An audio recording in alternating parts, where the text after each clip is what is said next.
Здравствуйте, уважаемые телезрители! Я рада вас всех приветствовать на интеллектуальной битве «Эрудиты». И в гостях у нас команды «Ингушетия» против команды «Магаз». Некоторые участники уже были здесь, проявляли себя, но сегодня все равно есть и новые участники. Поэтому давайте знакомиться и напомним о себе. Пожалуйста, команда «Ингушетия», вам слово. Команда наша называется «Ингушетия». Я ее капитан Ахриев Вахид. Справа от меня сидит Арсамак Салтамаков. Далее идет Мистоева Заида, а также Азиева Мария. Команда «Магаз», мы слушаем вас. Капитаном команды являюсь я, Магомед Албаков. Участница из команды «Магаз» Луиза Дарсигова, также Арсен Индиев и последний участник Ахмед Тамбиев. Спасибо, команда. И давайте посмотрим, чем же закончится сегодняшняя битва. Поехали!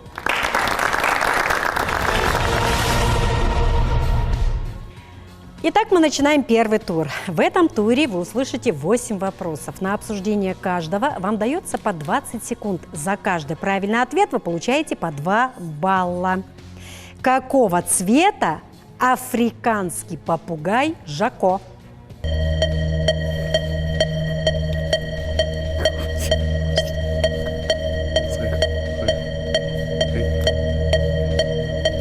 Как вариант.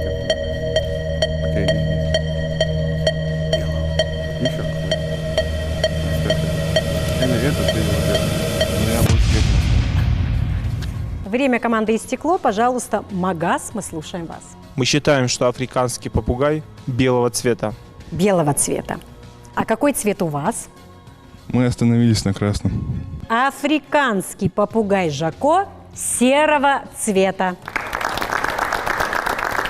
Как называют жителей Курска?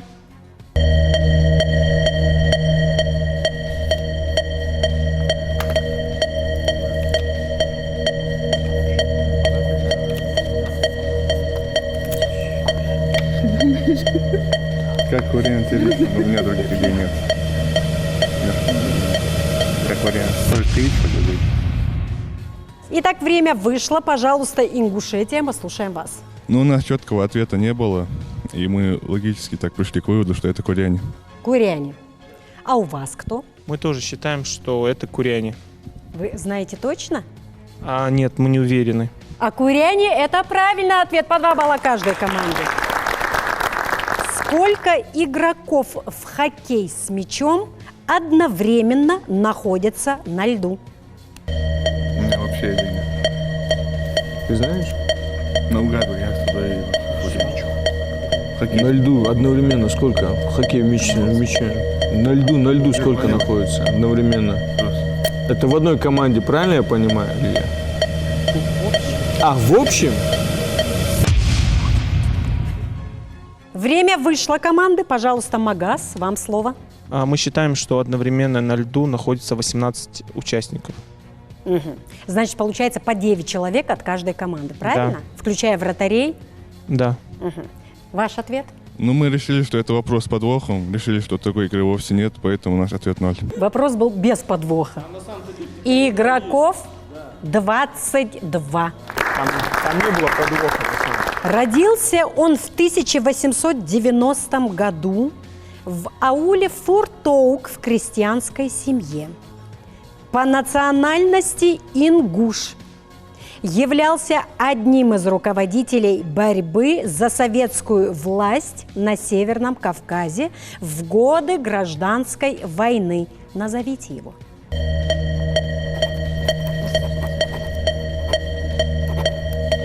Ему тогда было лет 30-35. Мне показывают. Здесь не бачу. Не знаешь такого? Если не знаешь, У тебя есть версия, есть, ты озвучил.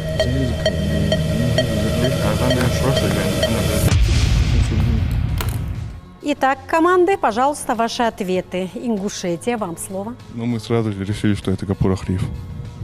Гапур Ахриев. Да. А как считаете вы? Мы считаем, что это Индиев за Уверены в своем ответе? 50 на 50. А правильный ответ – Гапур Ахриев. 2 балла в вашу копилку. Что японки до начала 20 века традиционно делали с зубами для красоты?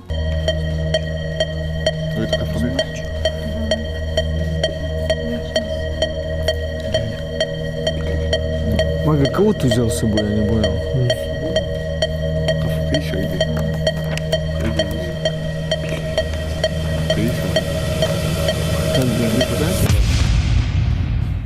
Время команды вышло. Магаз, ваш ответ. Нам кажется, что японки стачивали свои зубы.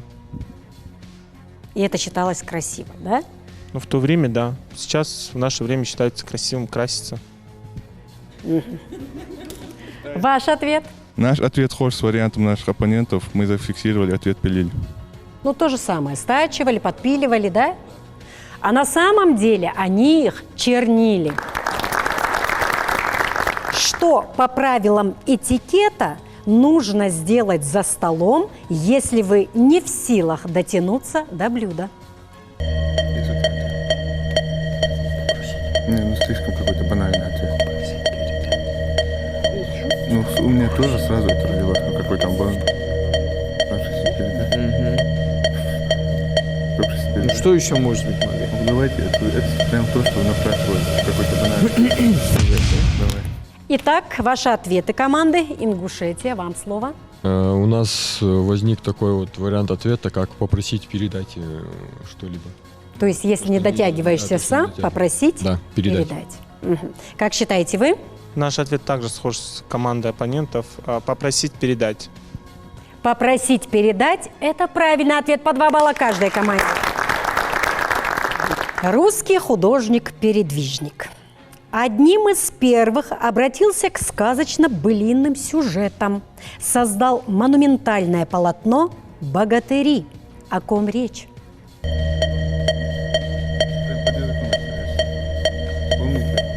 Да нет, это не он. Это не он. У него были чисто произведения, связанные с этими животными, природой.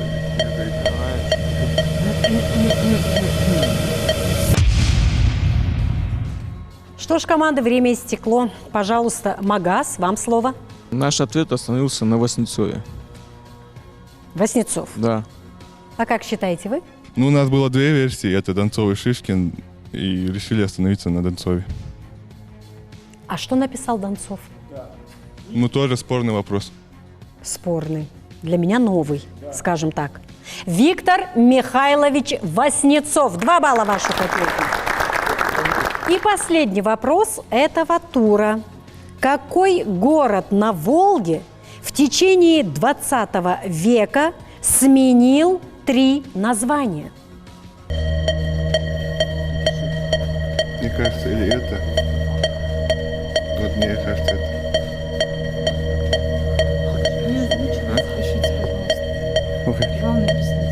Главное пописывать. Ты свое мнение высказывай. Итак, команды, пожалуйста, ваши ответы. Ингушетия, вам слово. Мы думаем, что это Волгоград. Волгоград. А предыдущие названия знаете? Как он еще именовался? Не знаю. Ваш ответ? Наш ответ Волгоград. Мы знаем точно, что он еще назывался Сталинград. А еще? А еще вот... Царицын. Царицын. И Волгоград – это правильный ответ, по 2 балла каждой команде. И по итогам первого тура счет равный 8-8. Итак, мы начинаем второй тур. В этом туре вы услышите 10 вопросов. На обсуждение каждого вам дается по 30 секунд. За каждый правильный ответ вы получаете по 3 балла. С какой страной Франция имеет самую длинную сухопутную границу?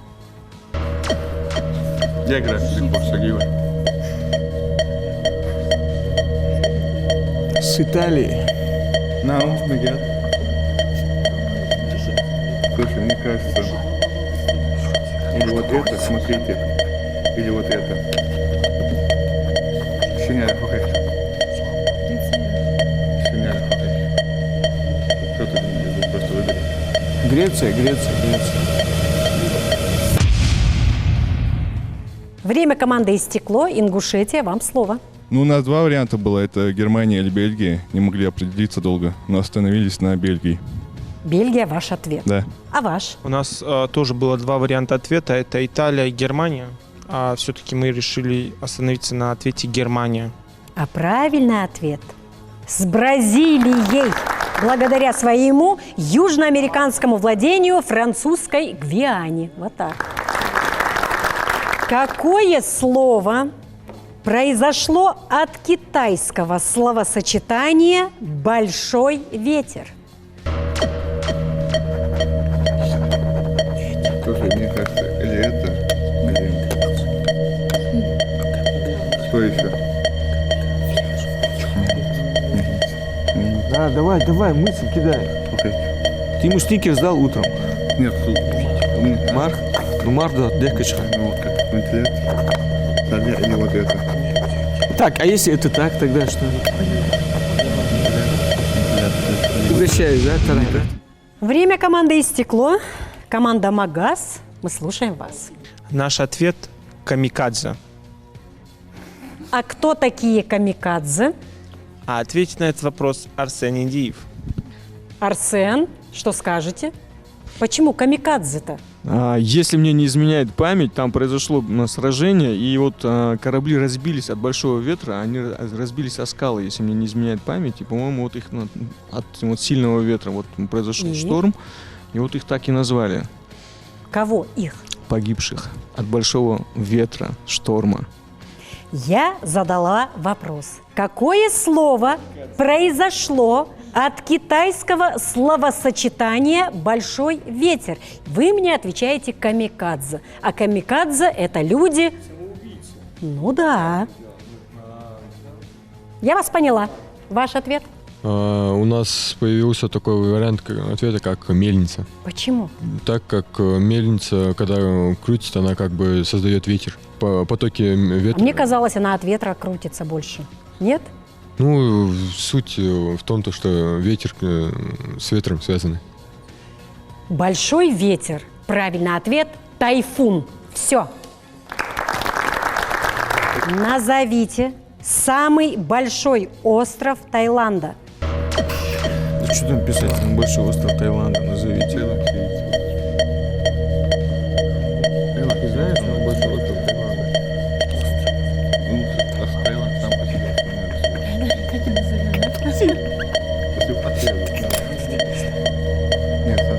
На него нет никакой надежды, он ноль. Я прикалываюсь.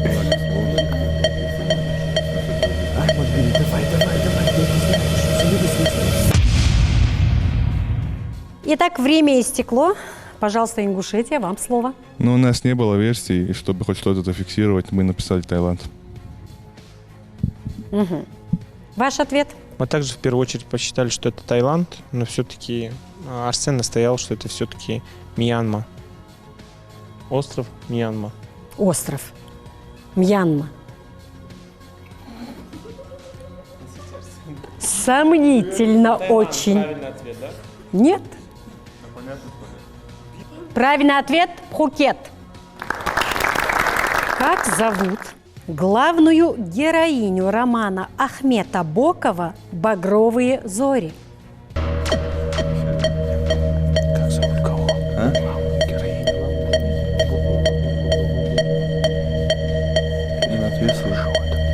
Вот именно. Ну что ты здесь сидишь на планете? Я висит. Я вроде читал это, пожалуйста. Нет, ответ. Багровые зори. Багровые зори, главная героиня.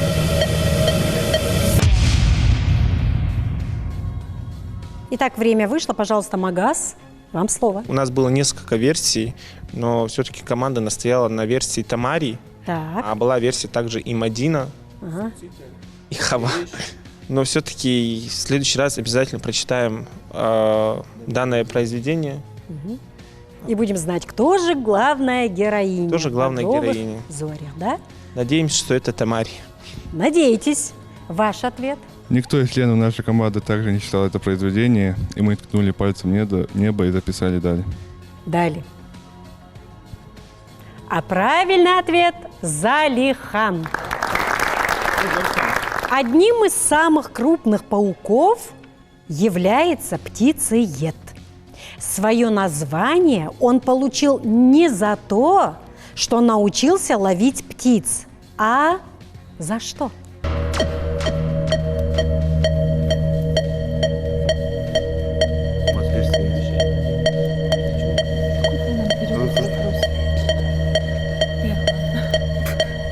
Это то, что я научился их всегда делать. А? Просто, типа, не просто. Да, из-за своих размеров, есть но он не за это сделал. Может, за то, что их есть научился. Итак, пожалуйста, команды, ваши ответы. Ингушетия, вам слово. Как мы знаем, птицеед довольно крупный паук. И мы привели такую аллегорию, что из-за своих размеров. Наш ответ за свой размер. То есть такой крупный, что даже птиц может есть. Хоть он их и не ест. Угу. Интересно. Ваш ответ? Мы также были схожи с версией наших оппонентов, но все-таки мы остановились на том, что данный паук при нападении на свою жертву, то есть на птицу, он то есть нападает, летая, то есть, понимаете? Ага, он, как белка-летяга, да? Ну, он Летая с при ветки на нападении, ветку. то есть у него, вот мы считаем, что летает. Птиц он не ловит, как я сказала, но зато научился есть птичьи яйца. Вот так. Под каким названием во времена СССР стали известны духи «Любимый букет императрицы»? Давайте это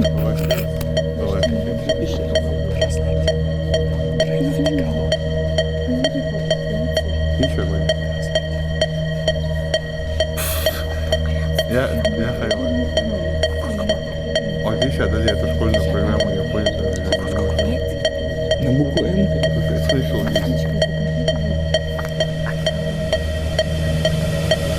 меня есть.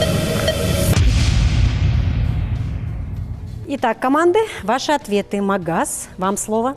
Мы считаем, что это Красный Октябрь, Москва. То есть? Но мы все-таки, то есть у нас были две версии, это Красный Октябрь или Москва, но мы остановились на версии Красный Октябрь. А ваш ответ? Мы тоже считаем, что это Красный Октябрь. Красный Октябрь. Красный слово присутствует. Москва-версия, которую вы отвергли, тоже присутствует. И получается Красная Москва. Вот так.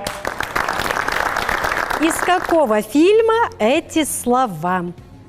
Какой хороший цемент не отмывается совсем? Сама идут снять. Точно, понял?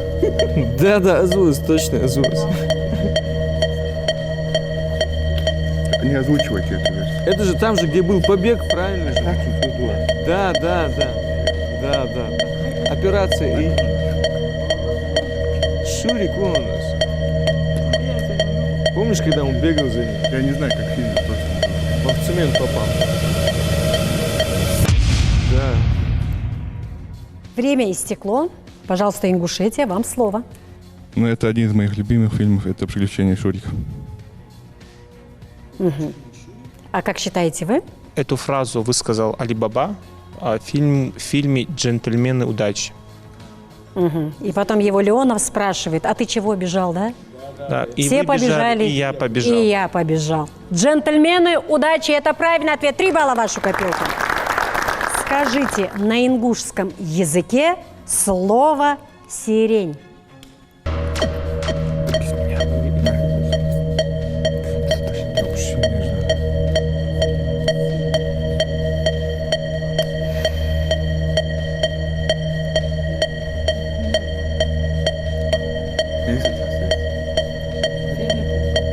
Сильно здесь.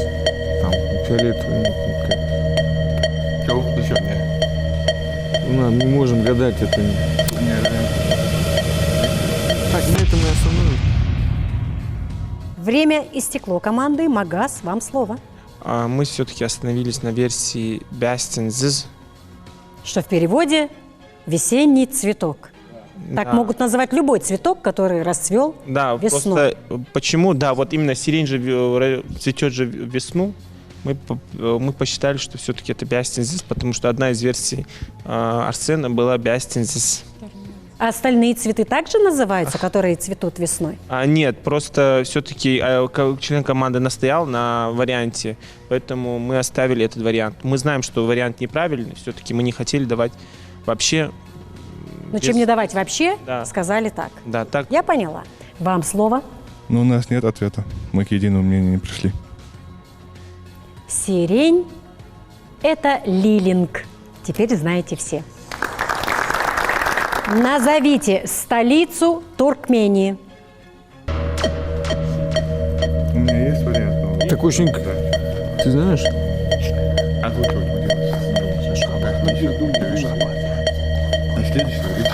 Столица Туркмении.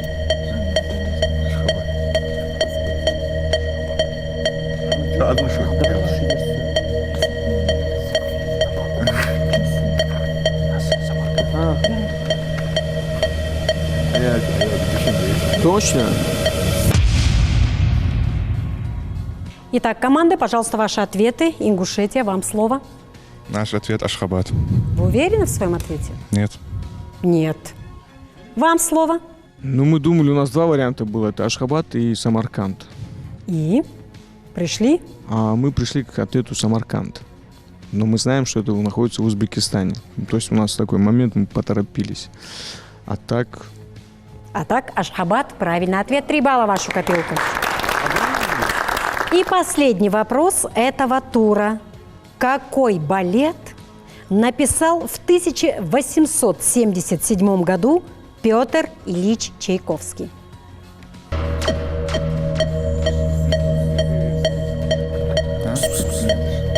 Просто пиши. Думаешь? Там же это, с мечами были, саблями, по-моему. Танец с саблями. Это есть версия? Или вот... Слушай, у меня две версии есть. Танец с саблями. Смотри, вот или это, или это, вот, или вот это. Мне кажется, Как бы тогда... Время вышло. Пожалуйста, Магас, вам слово. Наш ответ – Лебединое озеро. Хорошо. Как считаете вы? Ну, у нас было две версии. Это также Лебединое озеро или Щелкунчик.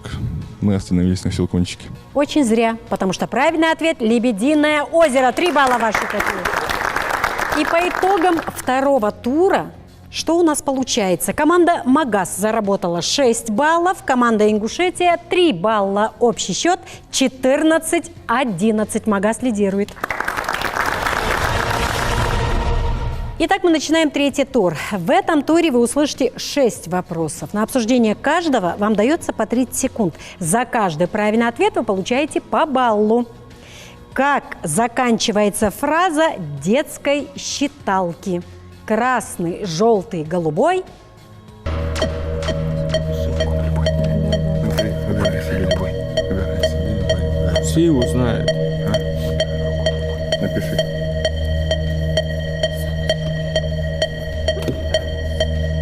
Танец белых лебедей.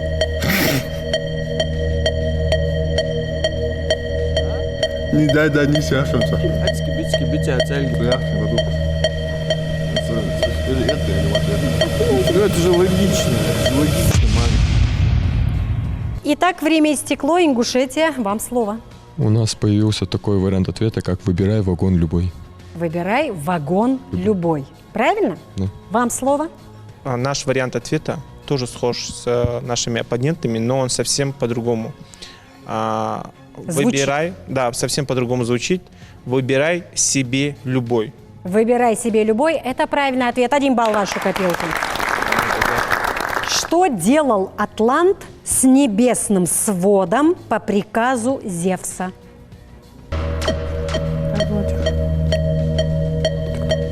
Слушай, он смотрит в другую сторону, пишет вот так вот. Это вообще гений просто, гений. Вот. Или вот без этого, или она может придраться. Или это, или вот это. Он там створы держал, чтобы они, понимаешь, Да. не выходили враги. Все, шанс. Или это, или вот Ну это же логично. Логично, Марк. Итак, пожалуйста, команды, ваши ответы. Магаз, вам слово.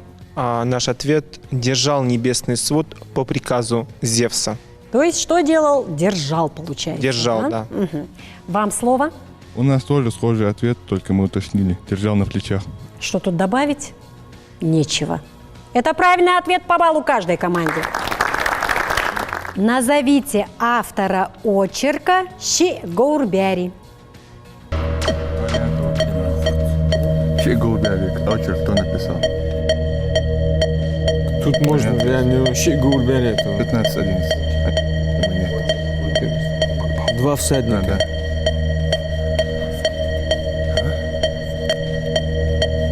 Вообще без вариантов. Если это очерк, это маленькое произведение, правильно получается? Они сейчас запутали.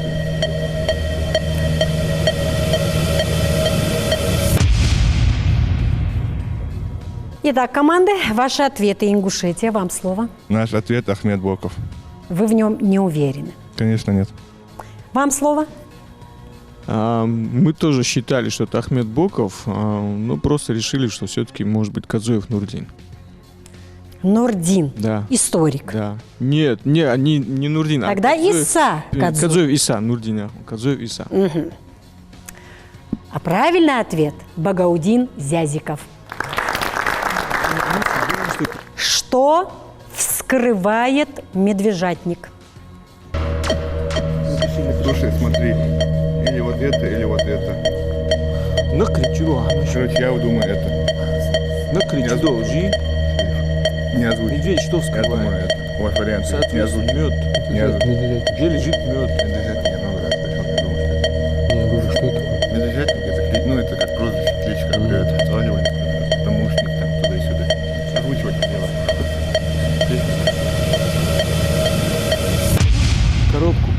Коробку. Итак, время команды истекло. Пожалуйста, Ингушетия, вам слово. Наш ответ это сейфы. Как и в предыдущем вопросе, в своем ответе мы не уверены, но все же зафиксировали этот вариант. Ваш ответ? Да, сейфы. Ну, это не только сейфы, там чаще всего они вскрывали целые банки, но там закрытые помещения, это сейфы были в основном. Их так и называют медвежатники. Вскрывают они действительно сейфы. Для вскрытия сейфов у воров имелся инструмент, который назывался медведка. Инструмент изготавливался из стали, имел крюкообразную форму и отдаленно напоминал лом. Вскоре его прозвали «медвежьей лапкой», а грабителей, использовавших медведку для вскрытия сейфов, медвежатниками. Это правильный ответ по баллу каждой команды. Какая фигура украшала капот автомобиля труса, балбеса и бывалого в фильме «Кавказская пленница»?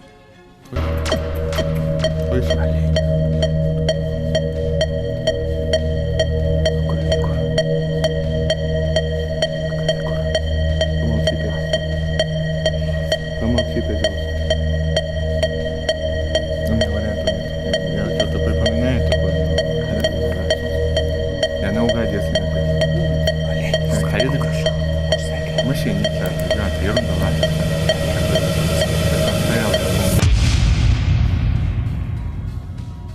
Итак, время вышло. Пожалуйста, Магаз, мы слушаем вас. Мы пришли к выводу, что это все-таки олень. Олень. Да. А как считаете вы? У нас не было точного ответа. Чтобы не оставаться без ответов, мы написали конь. А правильный ответ – олень. 1 балл в вашу копилку. И последний вопрос этого тура. Каким прибором измеряют силу тока? Кто все измеряется? Силу измеряется, но это ничего. Потому что у меня только это.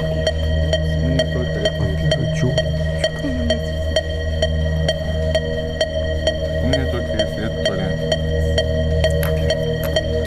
И еще вариант. Один хиль сейчас. Делай сильно измеряется. И там какое-то другое название.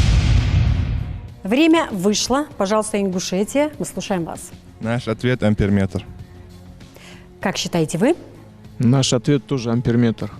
Амперметр – это правильный ответ по баллу каждой команде. По итогам третьего тура команда Магаз заработала 5 баллов, команда Ингушетия 3 балла. Общий счет 19-14. Все еще впереди.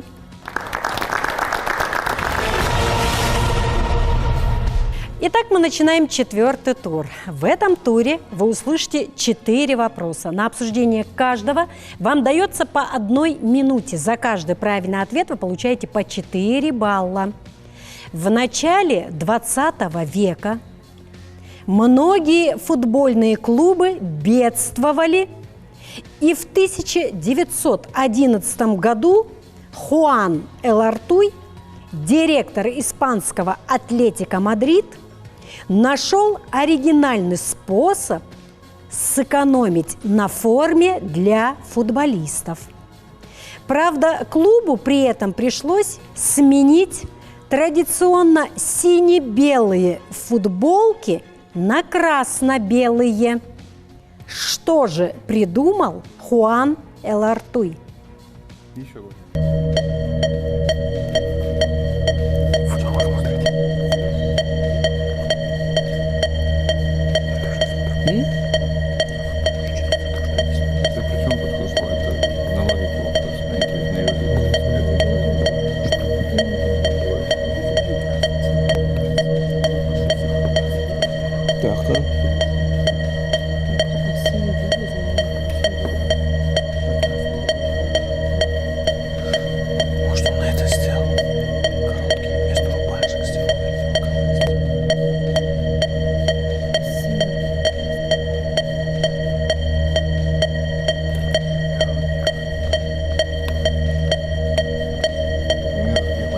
Если они бедствовали, в чем они могли сэкономить? На одежде она могла сократиться. Красный цвет, соответственно, загранный. Итак, команды минута истекла. Пожалуйста, Ингушетия, вам слово. Но мы придумали такой оригинальный ответ. Он звучит следующим образом. Перешивать мешки из-под продуктовых принадлежностей. То есть там с муки какой-нибудь, как вы говорили, было бедное время, и за счет этого находились выходы, так или иначе. Мешки. Ну, я не знаю, как это общим словом назвать. Вот продуктовые принадлежности, всякие мешки, там, сумки, пакеты, вот из этой области ответ. Чтобы не выкидывать, да, просто использовать по назначению. Да, даже я не сказал бы по назначению, просто чтобы как-то сократить расход. Я поняла. Вам слово. У нас было 2 версии. Это первая версия, это то, что они укоротили эти футболки, чтобы смогли сэкономить. И вторая версия, это то, что они решили вместо футболки использовать на спине, то есть покрасить, то есть в виде краской обозначить цифры. То есть белое это тон тела, а второй цвет это именно красный, который они решили нанести на тело в виде цифр. То есть вы имеете в виду, что ткань уже не использовалась, буквально в прямом смысле они рисовали все на теле, да? Да. Полоски, цифры, и получалась якобы футболка, Да. так? Мне очень понравилась версия команды Ингушетия, но немножко не додумали, я бы сказала. А суть в том, что, подыскивая дешевую ткань для футболок, Хуан Эл-Артуй заключил контракт с одной мануфактурой, выпускавшей матрасы.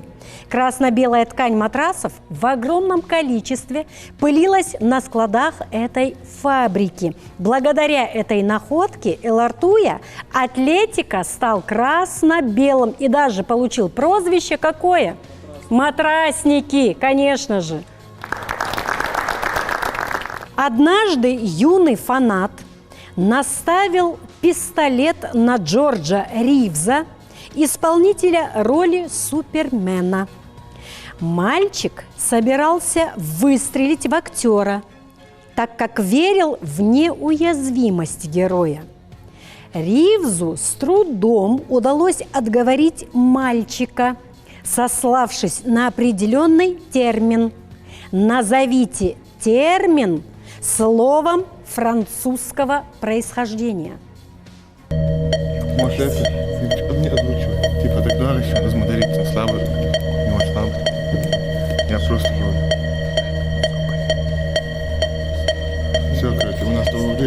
все равно не озвучит. У нас других вариантов все равно нет.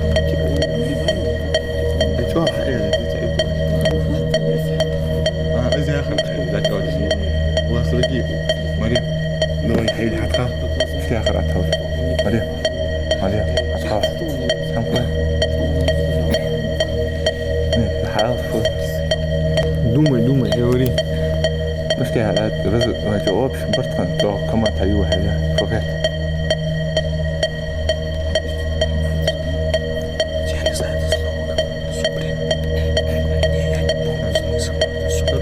Я думал, ты умный. Я думал, ты подготовлен. Как его выговорить? Какое слово?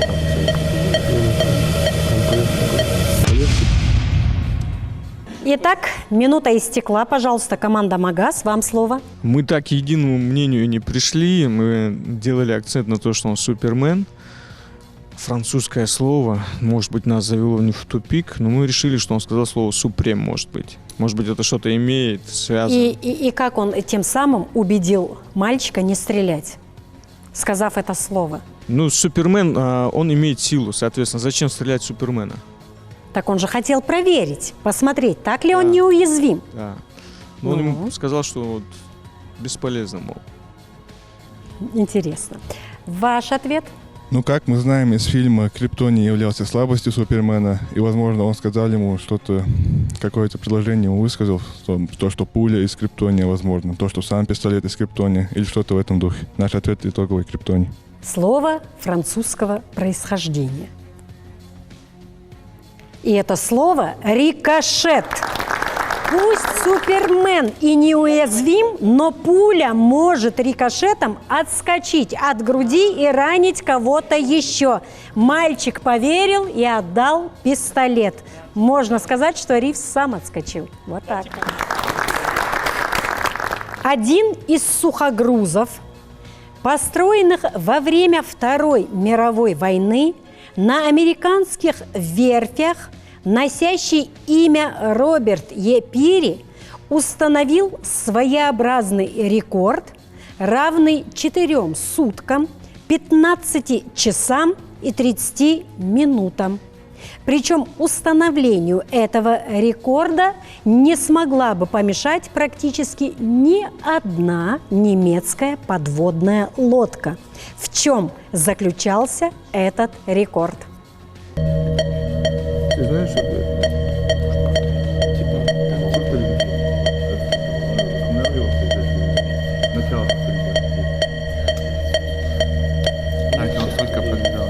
Сухогруз говорится. Она говорит, что типа это помешало.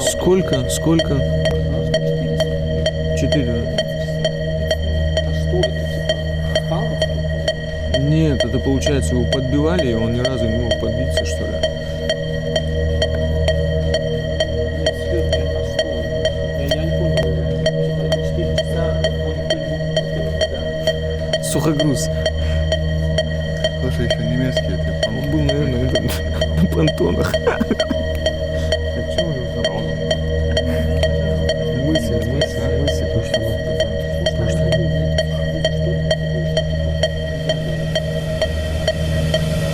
Сухогрузы, наверное, были эти. Итак, минута истекла команды. Пожалуйста, Ингушетия, вам слово. Ну, у нас версии не было. И чтобы без ответа не оставаться, мы зафиксировали следующее. Он с такое количество времени не отъезжал от причала. То есть 4 суток, Да. Ну, все так- остальное время он просто стоял. Да. Так? Да. Так. Как считаете вы? Ну, у нас были разные варианты. От того, что он был там на воздушных шарах, на подтяжках соответствующих, что он практически не касался водной глади. Но мы пришли к тому, что он стоял несколько суток на воде и потом только сам по собой потонул. Вот так вот. А чего стоял, спрашивается, да? Да, вот. потом Ну, они его потонул. спустили на воду, а потом, видимо, где-то там какая-то брешь появилась или еще что-то, и вот он затонул. Или надломился, может быть. Мгм. Вот так вот. То есть ему лодки не помешали самому затонуть. Рекорд своеобразный. Длился он, сколько я сказала? 4 суток, 15 часов и 30 минут. Это время постройки данного сухогруза. И последний вопрос этого тура. Этот афоризм Бенджамина Франклина из его сочинения 1748 года «Советы молодому купцу» получил широкое распространение в США, а теперь и на территории бывшего СССР. Что это за афоризм? Не озвучивать.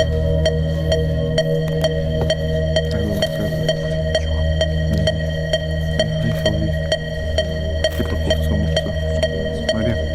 Какой там может вариант быть?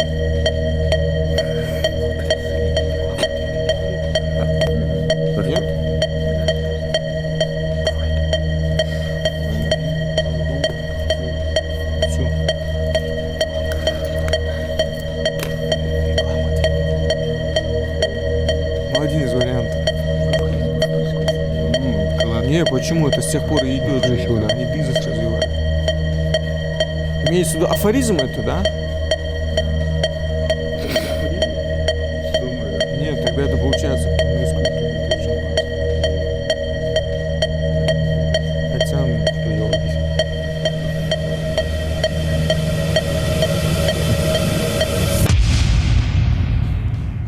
Что ж, минута истекла команды. Пожалуйста, Магаз, ваш ответ. ну, мы пришли к двум вариантам. Это кто не рискует, тот не пьет шампанского, и реклама двигатель торговли. И ваш ответ?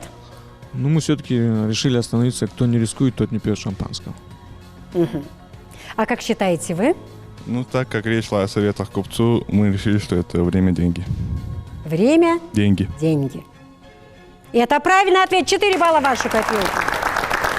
И по итогам 4-го тура команда Магаз 0 баллов, команда Ингушетия 4 балла, общий счет 19-18. Едем дальше.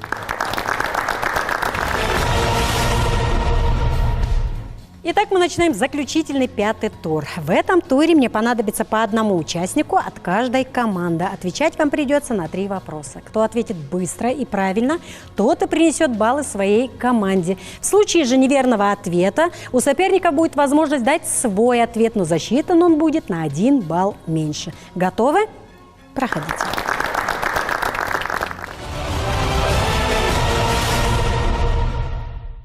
К какой части речи относятся слова «ах» и «ох»? Междометие. Междометие ваше. Да. Даже время еще не успело начаться. Магомед, была версия? Тоже считаю междометие. Междометие – это правильный ответ. 3 балла в вашу копилку. Как мы скажем на ингушском языке клятва? Пожалуйста, Магомед, готов? Дождь. Я вас услышала. Ваша версия? Это молитва, дождь это, а дождь обещание или клятва, или обещание или клятва, как бы общее значение подразумевается. Правильный ответ – ду. Кого или что ненавидит мизантроп? Людей. Магомед, Мизантроп ненавидит людей. была версия? Общество.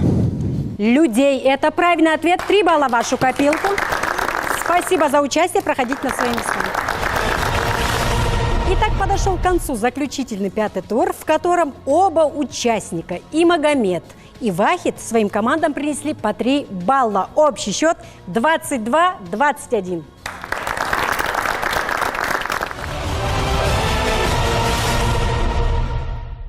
И со счетом 22-21 победу в сегодняшней игре одержала команда Магаз, с чем я вас и поздравляю. Команда Ингушетия, не отчаивайтесь, там всего лишь 1 балл. Шли вы ровно, все хорошо. Приходите еще, я буду вас всех ждать. Спасибо большое. Кто-то обещал вторая. И напоследок мне бы хотелось услышать мнение капитанов команд по сегодняшней игре. Пожалуйста, Вахид, вам слово. Ну, в первую очередь хочется поблагодарить, конечно, свою команду за такую интересную, насыщенную, продуктивную, богатую на эмоции, исключительно положительные эмоции игру. Было очень интересно. Как вы и сказали, шли мы ровно, нога в ногу, как и на предыдущей игры. Также хочется сказать спасибо команде оппонентов и надеемся, что в следующий раз вновь встретимся. Возможно, не в таком составе, возможно, состав будет обновленным. Ну, надеемся также, что игра будет тоже интересной. Приходите в любое время с новыми составами. Я всем вам рада. Спасибо большое. Магомед, что скажете вы? В первую очередь я хочу поблагодарить команду оппонентов. Ялряс Хашиндалмеля за игру. Я надеюсь, что эта игра была честная, потому что каждый из вас – это очень сильный игрок. С нашей стороны я хочу поблагодарить свою команду, это Луизу, за ее правильные ответы в своем направлении, за Арсена и, конечно же, за Ахмеда, который отвечал те вопросы, которые мы не знали. Честно, мы не знали, что картину написал вот этот... Богатыри Васнецов. Богатыри Васнецов, да. Это очень нужная и необходимая информация для дальнейшей жизни, потому что сегодня мы узнали очень много нового. И самое главное, мы постарались сохранить лицо. Если мы проиграли бы, конечно же, было бы обидно, но в следующий раз мы пришли бы еще раз, как Леонардо Ди Каприо получил свой Оскар только в 5-й раз. Мы во 2-й раз приняли участие, выиграли. И я хочу сказать огромное спасибо всем телезрителям, которые болели за нас. В любом случае, возвращайтесь вновь. Я буду вас всех ждать. Спасибо большое. И напоминаю всем желающим принять участие в нашей игре, присылайте свои заявки на электронный адрес erudiты.tv@mail.ru. Выбирайте интеллектуальные игры, плохому они вас точно не научат. Я прощаюсь с вами, уважаемые телезрители. Оставайтесь на канале Ингушетия и до новых встреч.